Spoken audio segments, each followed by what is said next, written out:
কারণ ইনফেকশন হওয়ার ভয় ছিল। মানে আম গাছে যেমন কলম বাঁধা হয়, আমার পেটের ওই কিডনির নাড়িতে ওই রকম একটা কিডনি কলম বাঁধার মতো জোড়া হয়েছে। তো গত 6 কার্তিক থেকে টুকটাক আল্লাহ পাক অধমকে বাইরে বার হওয়ার সুযোগ দান করেছেন। এই বিগত কার্তিক মাসের 6 তারিখ থেকে আজকের সম্ভবত পৌষ মাসের 11 তারিখ, নাকি 11ই পৌষ। তো প্রতিদিন প্রোগ্রামে যাই না, 2 দিন 3 দিন অন্তর একটা করে প্রোগ্রাম করি। তবে গত 3 দিন একটানা প্রোগ্রাম চলছে। সম্ভবত ইউটিউবওয়ালারা ভাইয়েরা আমি যেখানে যাচ্ছি ওরাও সেখানে যে হাজির দিচ্ছে। গত পরশু দিন আমার প্রোগ্রাম ছিল হাওড়া জেলার বড়গাছিয়া দক্ষিণ সন্তোষপুর। গতকাল জলসা ছিল দক্ষিণ 24 পরগনার বজবজ। তো যেখানে যাচ্ছি ওরা সেখানেই দৌড়াচ্ছে। আমি মনে করছিলাম আজকের আর আসবে না, কারণ বাড়ির কাছাকাছি, আর ওরা ক্লান্ত হয়ে গেছে। একবার হাওড়া জেলায়, একবার দক্ষিণ 24 পরগনা। তো দেখছি এখানে এসেও দেখছি ওরা হাজির দিয়ে দিয়েছে। আমার মনে হয় যে কটা মেশিন এখানে দাঁড়িয়েছে, এই মেশিনে 2 জন করে লোক যদি বসতো এই পান্ডেলে জায়গা হতো না। ঠিক বললাম না ভুল বললাম? এই যে কটা মেশিন বসেছে, এই মেশিনওয়ালা 2 জন করে যদি লোক এখানে বসতো তো গ্রামবাসীর আর দরকার হতো না, ওদেরই দিয়ে কাজ চালানো যেত। তা ওরা মেশিন খাড়া করে দিয়ে এখন রেস্ট নিচ্ছে। মানে আমার বক্তৃতা শেষ হবে, ওরা মেশিন গটিয়ে ফেলবে, আপন আপন গৃহে প্রত্যাবর্তন করবে। আমি পাড়া প্রতিবাসীদের কাছে অনুরোধ রাখছি, আপনারা অর্থ দিয়ে, কথা দিয়ে, জায়গা দিয়ে, শ্রম দিয়ে, বিভিন্ন দিক দিয়ে এই পবিত্র কোরআনী মাহফিলের ইন্তেজামে সাহায্য সহযোগিতা করেছেন। কথা বলছে কে? এই বাচ্চারা, এই বাপ, এই সামনে আয় বাপ, তুই এখানে আয়, এই সামনে এসে একা বস। তোরা 2 জন জানা এক জায়গায় হবি না, সামনে এসে বস, চুপ করে বস। তো অনুরোধ রাখছি, লম্বা সময় আলোচনা করব না, খুব সংক্ষেপে কোরআনী মক্তবের মর্যাদা, গুরুত্ব কি সে সম্পর্কে সংক্ষেপ সীমিত কিছু সময়ের জন্য কোরআন ও হাদিসের আলোকমালায় কিছু তথ্য পরিবেশন করে ইনশাল্লাহ আমরা আপন আপন গৃহে প্রত্যাবর্তন করব। শান্তির শয্যা, বিছানায় যে আমরা রাতের ঘুম বাস্তব জীবনে রূপদান করে দেহের ক্লান্তি দূর করব, এবং সেই সঙ্গে আমাদের বাপ মা, দাদা দাদি, আপনজন, আত্মীয় স্বজন যাহারা জায়গা জমি ঘর বাড়ি সব আমাদের জন্য ফেলে রেখে অন্ধকার কবরে নীরব নগরে আশ্রয় নিয়েছেন, আমরা তাদের আত্মার কল্যাণের জন্য একটু দোয়া মাগফিরাত কামনা করব। সকলে রাজি আছেন তো নাকি? না দোয়া করার আগে সব বাড়ি চলে যাবেন? এজন্য আমি আপনাদের একটু জিজ্ঞাসাবাদ করছি। যদি বলেন হুজুর পৌষ মাসের শীত, বাংলা একটা প্রবাদ আছে, পৌষ মাস মাঘ মাস শীতকালের ভিতরে সেরা শীতকাল, ঠিক কি না? এটাও ঋতুকালে শীতকাল বলা হয়েছে। 12টা মাসকে 6টা ভাগে ভাগ করে ঋতুকাল বলা হয়েছে। গ্রীষ্ম, বর্ষা, শরৎ, হেমন্ত, শীত আর বসন্ত। তো সব থেকে উত্তম ঋতুকাল হলো বসন্তকাল, আর সব থেকে কাঁপানো শীত এই পৌষ এবং মাঘ মাসে পড়ে। তো সেই শীতের সময় আমার সঙ্গে বর্তমানে যিনি এখন বিভিন্ন জায়গায় ওয়াজ নসিহতে যাচ্ছেন, ও একটা ডেটও করেছিল আপনাদের এখানে, সম্ভবত পূজার সময়। তবে সে সময় প্রোগ্রামটা হয়নি, বর্ষা টর্ষা হওয়ার কারণে বা কর্তৃপক্ষরা ইন্তজাম করতে পারেনি। বেশ কিছুদিন পরে 2-2.5 মাস বোধহয় হয়ে গেছে, সেই দুর্গাপূজার সময়ের কিছু সপ্তাহখানি বোধহয় কি সপ্তাহ 1.5 আগে একটা ডেট করেছিল। তো প্রাকৃতিক দুর্যোগের কারণে প্রোগ্রামটা হয় নাই। সেই প্রোগ্রাম চলতে চলতে আল্লাহ পাক আজই নসিব করিয়েছেন। এই জন্য আল্লাহর দরবারে আমরা একটু শুকরিয়া জ্ঞাপন করি, আমরা কৃতজ্ঞতা প্রকাশ করি, সকলে বলি আলহামদুলিল্লাহ। যাহারা আশেপাশে আছেন, যাদের কেউ মরেনি তাদের আসতে হবে না, যাদের কেউ মরেনি তাদের এই মজলিসে এসে তাদের জন্য দোয়া করতে হবে না। তবে যাদের আপনজন রক্তের সঙ্গে সম্পর্ক নিয়ে জায়গা জমি ঘর বাড়ি সময় সম্পত্তি ফেলে রেখে, অর্থ সম্পদ ফেলে রেখে খালি হাতে যারা কবরে চলে গেছে, তারা তো ভালো মন্দ রান্না করলে বাড়ি কোনোদিন খেতে আসবে না, ঈদের সময় কোনোদিন নতুন পোশাক চাইবে না, আবদার কোনোদিন সন্তানদের কাছে জানাবে না যে আমার এই জিনিসটার দরকার। তারা এখন দোয়ার কাঙাল। কিসের কাঙাল বললাম? দোয়ার কাঙাল। তো এই মজলিস থেকে আমরা তাদের জন্য একটু মাগফিরাত কামনা করব। নবীজি সাল্লাল্লাহু আলাইহি ওয়াসাল্লাম তিরমিজি শরীফের হাদিসে জানিয়েছেন, মৃত ব্যক্তিদের রুহানি দোয়া জিন্দা মানুষের জন্য আল্লাহ বিদ্যুতের মতো কবুল করে থাকেন। জোরে বলুন একটু সুবহানাল্লাহ। আমরা দোয়া করলে তারা দোয়া নিয়ে চুপ করে কবরে থাকবে না। আল্লাহির রহমানির রহিম, ইন্নাহু লাকুরআনুন কারীমুন ফি কিতাবিম মাকনুন লা ইয়ামাসসুহু ইল্লাল মুতাহহারুন তানজিলুম মির রাব্বিল আলামিন। প্রাণ খুলে গলা ছেড়ে উচ্চ রবে বলুন আল্লাহু আকবার। আর একটু জোরে বলা যাবে না? আমি বলি তারপরে বলবেন। একা একা বলতে গেলে প্রেস্টিজ আত্মসম্মান মর্যাদায় আঘাত হবে। এজন্য আমি বলি তারপরে বলবেন, তাহলে আর অতটা মান সম্মান যাবে না।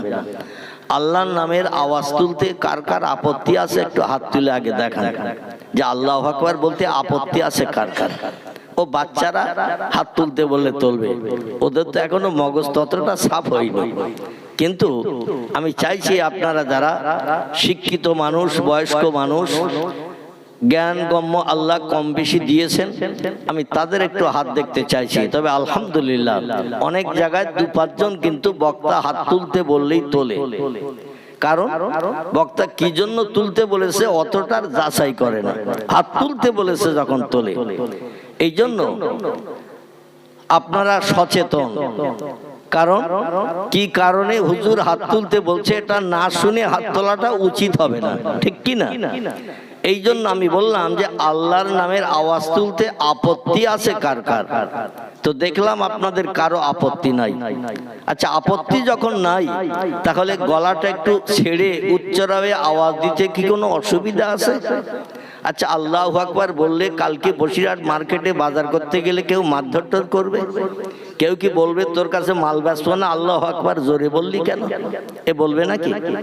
বিভিন্ন ধর্মাবলম্বীরা বিপদে মুসিবতে সমস্যায় রোগে শোকে পড়লে মাবুদের নামে স্মরণ করে না করে না? কেউ বলে ভগবান, কেউ বলে গড, কেউ বলে ঈশ্বর, কেউ বলে নারায়ণ, কেউ বলে ব্রহ্মা, কেউ বলে বিষ্ণু, কেউ বলে মহেশ্বর। স্রষ্টার এক একটা নাম ধরে মানুষ বিপদে পড়লে ডাকে না ডাকে না? আমরা কি সকলে সুস্থ আছি? কম বেশি রোগ বেমারি অসুস্থতা সংসারে দৈন্যদশা অভাব আছে না নাই? তাহলে আল্লাহর নামের আওয়াজ তুললে আল্লাহ খুশি হবে না অখুশি হবে? কারণ এই পৃথিবী আল্লাহ বানিয়েছেন কেবল আমাদেরই মাধ্যম দিয়ে তার নামের জপ শোনার জন্য। জোরে বলুন একটু সুবহানাল্লাহ। অজাক্কির ফাইন্না যিকর তানফাউল মুমিনিন। আল্লাহ বলছেন আমার নামের স্মরণ একটু বেশি বেশি করে যারা করবে তারা সব ব্যবসায় লাভবান হবে। জোরে বলুন একটু সুবহানাল্লাহ। তানফাউল মুমিনিন, সব ব্যবসায় বান্দারা আমার মাধ্যম দিয়ে লাভবান হবে যারা আমার নামে স্মরণ, আমার নামে জিকির আজগার তসবিহ যারা বেশি বেশি করে পাঠ করবে। তাহলে আজকের এই কোরআনি মজলিস হচ্ছে, এখানে একটু আল্লাহর নামের আওয়াজ তুলতে আপত্তি আছে? আচ্ছা, যেখানে তাস খেলা হয় কজন খেলে? কথা বলতে হবে। আর যদি বলেন বাড়ি থেকে আসার সময় খোকার মার সঙ্গে ঝামেলা করে এসেছি, মন গরম গরম, হুজুর যা বলতে হয় আপনি একা বলেন, তাহলে আমার ওয়াজ মাথায় উঠে যাবে। আপনারা কিছু সাই দিলে আমার দু চার কথা বলতে সুবিধা হবে। আর বক্তা শ্রোতা কথা বললে সেখানে জজবা তৈরি হয়, আর যে মজলিসে জজবা তৈরি হয় আল্লাহ খুশি হয়ে যে আসমানে রহমতের দরজা খুলে দিয়ে ওই মজলিসে রহমত বর্ষণ করে থাকেন। জোরে বলুন একটু সুবহান। এই পৃথিবীতে যত সৃষ্টি আছে, ইঁদুর, কুকুর, বিড়াল, সাপ, বিচ্ছু, ব্যাঙ, মাছি, মশা, পিপিলিকা, কীট পতঙ্গ, জীব জন্তু পৃথিবীতে আছে না নাই? সমস্ত সৃষ্টির ভিতরে সেরা কারা? আলহামদুলিল্লাহ, সমস্ত সৃষ্টির ভিতরে সেরা হলো মানুষ। তথ্য কোথায় পেলাম? আমরা বেদে পাই নাই, পুরাণে পাই নাই, গীতায় পাই নাই, ভগবতে পাই নাই, রামায়ণে পাই নাই, মহাভারতে পাই নাই, জিন্দাবাস্তায় পাই নাই, গ্রন্থ সাহেবে পাই নাই, মনুসংহিতায় পাই নাই, উপনিষদে পাই নাই। এই তত্ত্বটা আমরা পেয়েছি আমাদের পবিত্র ধর্মগ্রন্থ আল কোরআনে। জোরে বলুন একটু সুবহানাল্লাহ। এই তত্ত্বটা কোথায় পেয়েছি? আল কোরআনে পেয়েছি। দুনিয়ার যত ধর্মগ্রন্থ আছে কোন ধর্মগ্রন্থে এমন সঠিক তত্ত্ব দেয়া হয় নাই যে সমস্ত সৃষ্টির ভিতরে মানুষ হলো সেরা সেরা এবং মানুষ হলো শ্রেষ্ঠ। এই তত্ত্ব কেবল কোরআন পাকে আল্লাহ দিয়েছেন। সূরাটির নাম হলো, চ্যাপ্টারটির নাম হলো, আল্লাহ পাক বলছেন চ্যাপ্টারটির নাম হলো অত-তিন। কি নাম বললাম? সূরা তিন। এই সূরা ৩ এর ভিতরে, চ্যাপ্টারের ভিতরে আল্লাহ বলছেন বিসমিল্লাহির রহমানির রহিম, লাকাদ খালাকনাল ইনসানা ফি আহসানি তাকবীম। গলা ছেড়ে বলুন আল্লাহু আকবার। আল্লাহ কোরআনে সূরা ৩-এ তত্ত্ব কোট করে বললেন, যত সৃষ্টি পৃথিবীতে তোমরা চোখে দেখতে পাও, যত সৃষ্টি চোখে দেখতে পাও না, আমি আল্লাহ হাজার হাজার সৃষ্টি পৃথিবীতে বানিয়েছি। এই সৃষ্টির ভিতরে সেরা করে আমি পাঠিয়েছি মানুষ জাতিকে। জোরে বলুন একটু সুবহানাল্লাহ। কাকে সেরা করেছেন? মানুষকে। তাহলে মানুষ আল্লাহর নামের আওয়াজ তুলবে না তো কি বাঘ তুলবে, ভল্লুক তুলবে, হাতি তুলবে, গন্ডা তুলবে, ইঁদুর, কুকুর মতো পরিষ্কার ভাষায় আল্লাহর আওয়াজ তুলতে পারবে? পারবে? কুকুর ঘেউ ঘেউ করে ডাকে, ছাগল প্যাঁ প্যাঁ করে ডাকে, বিড়াল মাউ মাউ করে ডাকে, ঠিক না ভুল? কিন্তু ওরা বিপদে মুসিবতে পড়লে ওদের ডাকে ওরা এমন ভাষা ব্যবহার করে। আর আমরা যখন বিপদে মুসিবতে পড়ি, আমরা সেই মহান মালিক, সমস্ত সৃষ্টিকে যিনি বানিয়েছেন, হুয়াল্লাযী খালাকা লাকুম মা ফিল আরদি জামিয়া। আল্লাহ বলেন যা কিছু সৃষ্টি চোখে দেখতে পাচ্ছ, যা কিছু সৃষ্টি চোখে দেখতে পাও না, সমস্ত সৃষ্টিকে আমি বানিয়েছি কেবল মানুষের উপকারের জন্যে। নারায়ে তাকবীর। তাহলে সমস্ত সৃষ্টি, বাঘ, ভল্লুক, হাতি, সিংহ, গন্ডা, ইঁদুর, কুকুর, বিড়াল, সাপ, বিচ্ছু, ব্যাঙ, মাছি, মশা, পিপিলিকা, কীট পতঙ্গ, জীব জন্তু যা কিছু পৃথিবীতে আছে, আল্লাহ বলছেন সব সৃষ্টি বানিয়েছি কেবল মানুষের উপকারের জন্য। মানুষ যাতে পৃথিবীতে সুখী জীবন গঠন করে বসবাস করতে পারে, মানুষ বিপদে মুসিবতে যাতে নিষ্কৃতি পেতে পারে, সাহায্য পেতে পারে, এই জন্য সব সৃষ্টি বানিয়েছি। তাহলে কোন সৃষ্টি আল্লাহ বেকার বানাননি, সব বানিয়েছেন মানুষের উপকারের জন্য। কোরআনের কথা সত্য না মিথ্যা? জোরে বলেন। কোরআনের কথা সত্য।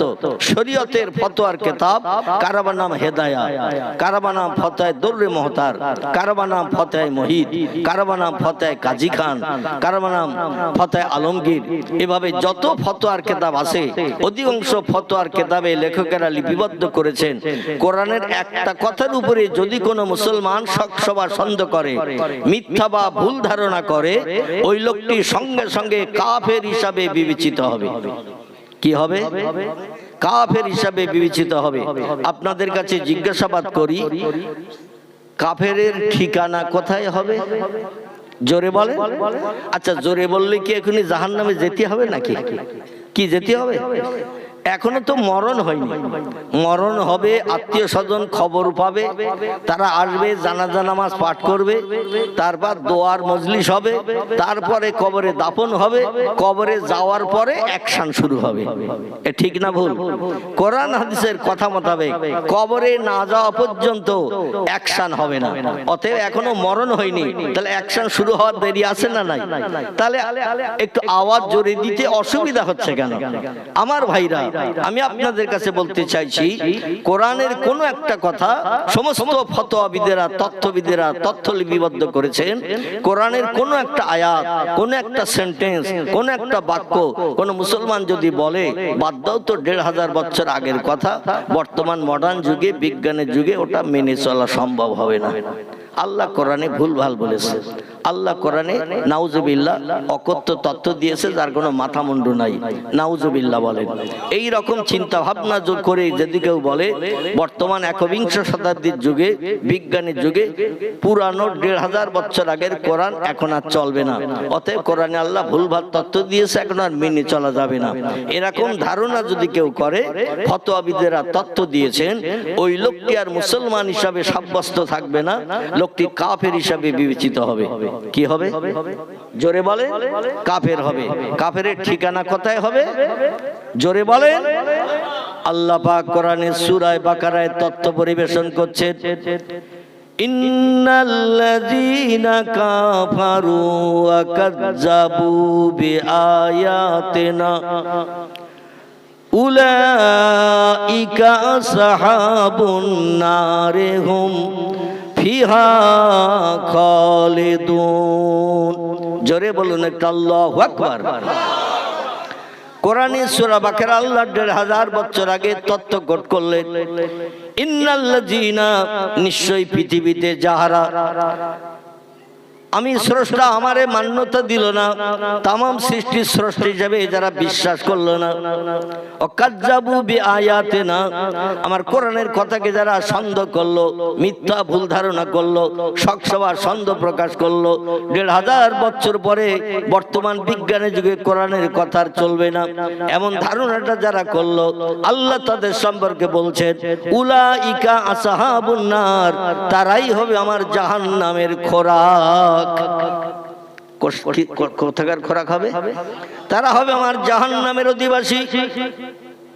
আল্লাহ বলেন উলাইকা আসহাবুন নার, তারা হবে জাহান্নামের অধিবাসী।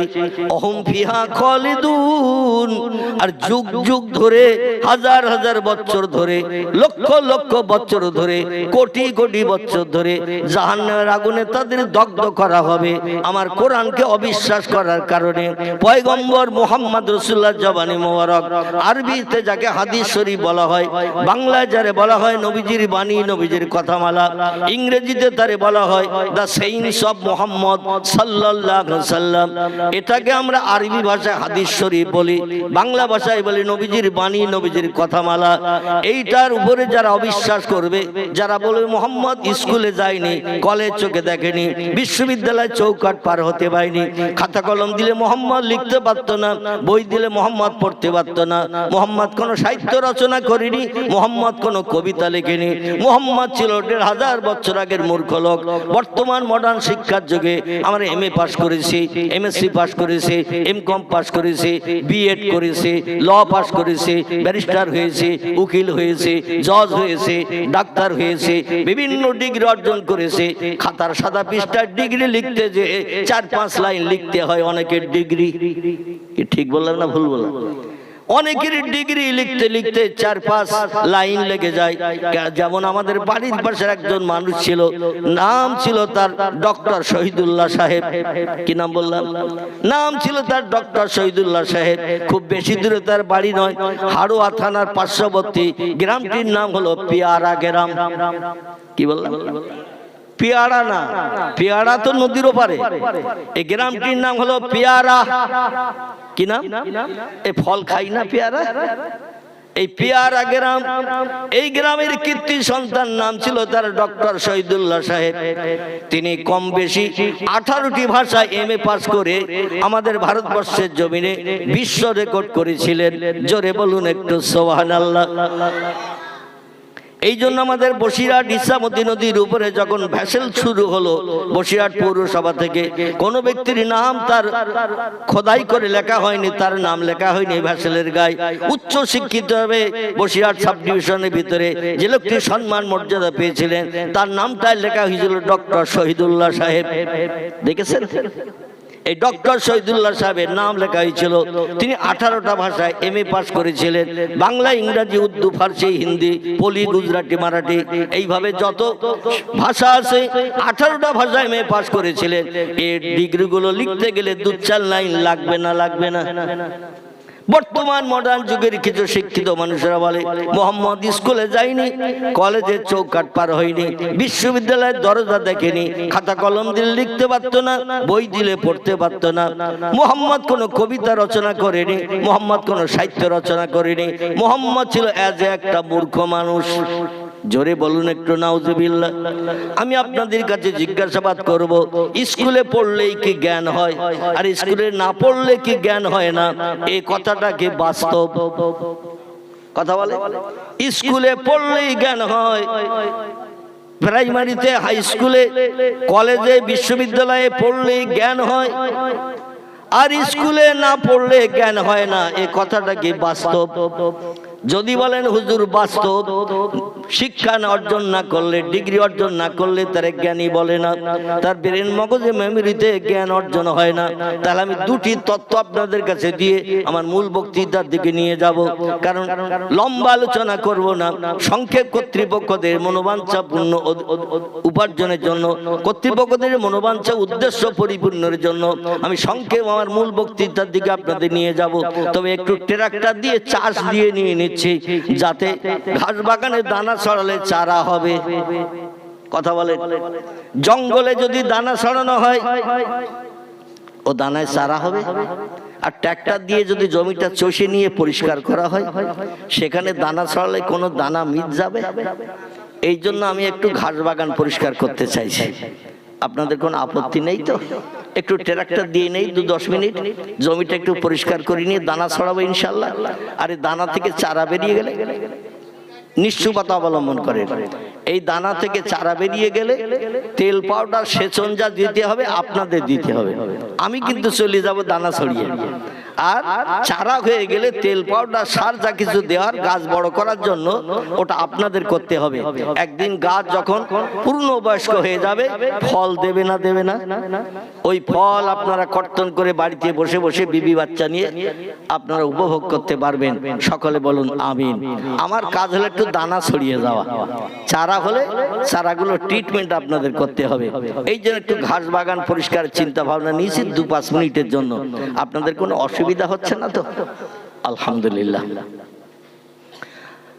আমাদের ভারতবর্ষের পশ্চিমবাংলার 2টি ছেলের নাম আমি আপনাদের কাছে বলবো, যারা কলেজ যেতে পারেনি, বিশ্ববিদ্যালয়ে চৌকাঠ পার হয়নি, হাই স্কুলে 1-8 বছর কিংবা 2 বছর পড়াশোনা করেছে, কিন্তু সারা ভারতের উচ্চ শিক্ষিত জ্ঞানীরা শত শত ডিগ্রি যাদের, তারা তার কাছে মাথা নত করে কুর্নিশ করে, তার সম্মান মর্যাদা দেয়। জোরে বলুন আমিন। একটি ছেলের নাম বলি, ছেলেটির বাড়ি ছিল এই পশ্চিমবাংলার বর্ধমান জেলা বলে একটি জেলা আছে, নাম জানেন? এই পশ্চিমবাংলায় বর্ধমান জেলা বলে একটা জেলা আছে। এই বর্ধমান জেলার একটি গ্রাম, গ্রামটির নাম হলো চুরুলিয়া। কি নাম বললাম? চুরুলিয়া। চুরুলিয়া, বর্ধমান জেলার চুরুলিয়া গ্রামে তার জন্মগ্রহণ হয়েছিল। আল্লাহ পাক তাকে ভূমিষ্ঠ করিয়েছিলেন।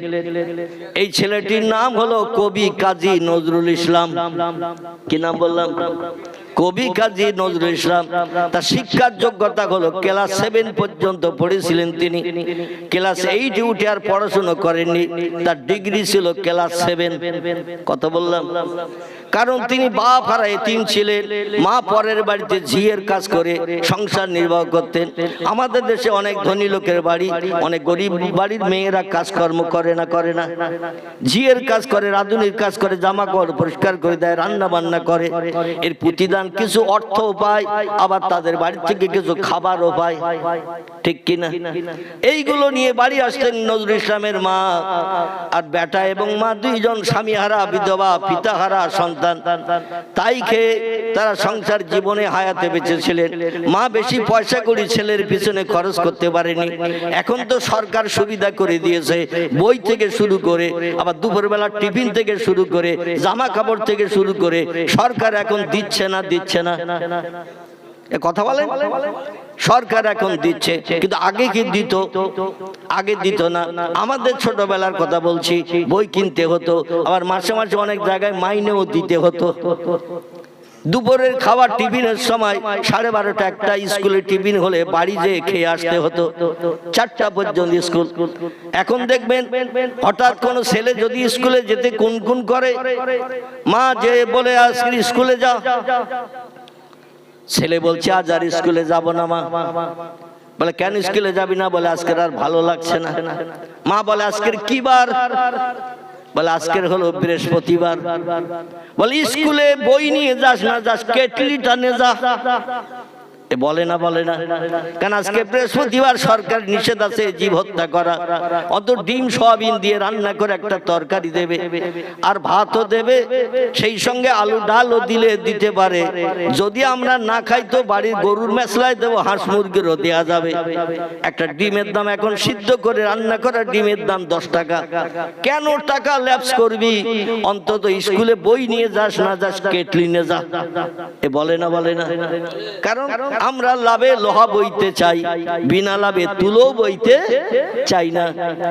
সে যুগে স্কুলে পড়াশোনা করতে গেলে অর্থ খরচ করতে হতো, বইপত্র কিনতে হতো। এখন সরকারি তরফ থেকে বই দেয়া হচ্ছে না। এত কিছু দেওয়ার পরও আমরা মুসলমানেরা এখনো মাথা উঁচু করে দাঁড়াতে পারিনি। পূর্বে ছিলাম যে অজ্ঞ, এখনো পর্যন্ত সেই অজ্ঞ।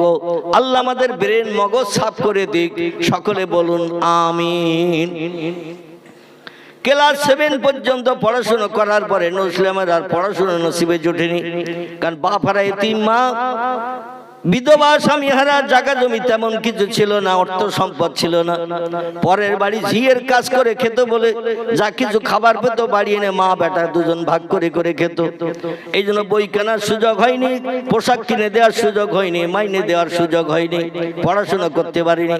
নজরুল ইসলামের ডিগ্রি হলো ক্লাস 7, কিন্তু তার লেখা পদ্য, লেখা গদ্য, নাটক, নভেল যা কিছু লিখেছেন, বিয়ের ছেলে এমের ছেলে পড়ে না কথা বলেন। তার তো ডিগ্রি ক্লাস 7, হাই স্কুল এখনো পর্যন্ত পার হয়নি, কিন্তু তার জ্ঞানের কথা, শিক্ষার কথা। বিয়ের ছেলে কেন পড়বে? হায়ার সেকেন্ডারি ছেলে কেন পড়বে? এমএ পড়া ছেলেরা কেন পড়বে? ওর জ্ঞান তো সীমিত, ক্লাস 7। আমি কেন এমএ পড়া ছেলে বিয়ে অনার্স নিয়ে পাস করেছি, আমি কেন পড়বো? আসলে এই জন্য পড়ে নজরুল ইসলামের শিক্ষা কম ছিল, কিন্তু তার মগজে মাল ছিল অনেক বেশি। কথাটা ঠিক না ভুল? তার মগজে জ্ঞান ছিল, আল্লাহ জ্ঞান দিয়েছিলেন অনেক বেশি। এমন তথ্যগুলো তিনি পুস্তকের পৃষ্ঠা লিপিবদ্ধ করেছেন। অনেক সময় ছেলেরা ওই তথ্যগুলো পড়িয়ে মানে বুঝতে পারে না, আবার ডিকশনারি আলগা করে, অভিধান আলগা করে খুঁজে বার করতে হয়। ঠিক বললাম না ভুল বললাম? এই পশ্চিম বাংলার আরেকটি ছেলের নাম বলবো, মুহাম্মদ রাসূলুল্লাহ স্কুলে যায়নি, তাই বলে তারে মূর্খ বলা যাবে কিনা? এই তথ্যটা দিতে যে আমি দুটি তথ্য আপনাদের কাছে পরিবেশন করতে চাইছি। একজনের কথা বললাম, বর্তমানে ইনি বাংলাদেশের ঢাকা রাজধানী শহরের বাইতুল মোকাররম নামক মসজিদের পাশে কবরস্থ হয়ে রয়েছেন। বর্ধমান জেলা চুরুলিয়ায় জন্ম। ভারত বাংলাদেশ ডিভাইডেড হওয়ার পরে এই লোকটি বাংলাদেশে যে বাকি জিন্দেগি কাল কাটিয়েছিলেন। মরণের আগে তিনি কবিতায় লিখেছিলেন, মসজিদের ওই পাশে আমার কবর দিও ভাই, মরণের পরে মুয়াজ্জিনের আযান শুনতে পাই। কবিতার মর্যাদা দিতে বাংলাদেশের মানুষেরা ঢাকার বিখ্যাত বড় দামি মসজিদ, যে মসজিদটির নাম হলো বাইতুল মুকাররম, এই বাইতুল মুকাররমের পাশে তারে কবরস্থ করে রেখেছেন। কারণ তার জীবনের শখ ছিল মরণের পরে মসজিদের পাশে কবরস্থ হব, আর মুয়াজ্জিন আযান দিলে অন্তত কবরে থেকে আযানটা যেন দৈনন্দিন শোনার সুযোগ পাই। তার কথার মর্যাদা দিয়ে বাংলাদেশের মানুষেরা ঢাকা বাইতুল মুকাররমের পাশে তারে কবরস্থ করে রেখেছেন। জোরে বলুন একটু মারহাবা।